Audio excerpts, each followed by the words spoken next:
Yeah, I think there's lots of ways to remember what you read, and everybody needs to develop their own tricks, their own way of doing that.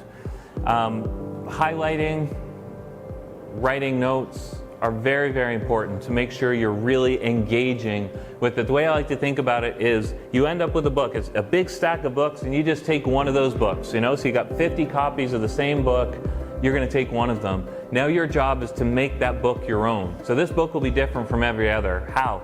Because I'm highlighting the things that are important. I'm underlining the things that are important to me. I'm writing notes in the margin about things that are important to me. I'm really engaging with this book.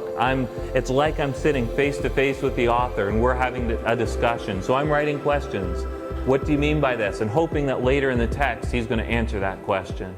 I'm writing things in the margin. I'm doing everything I can to make sure I'm really engaged with that book.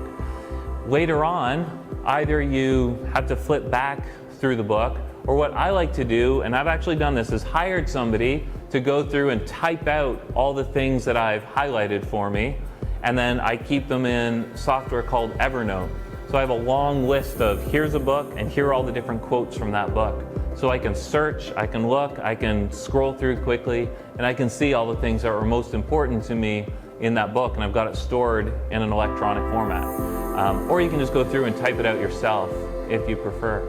There's another whole system that's based around using little index cards, little pieces of paper, and as you read the book, you write it on the index cards, and then you just keep them, and you go through them and read them from time to time as a technique for remembering what the book contained. There's lots of different ways of doing it.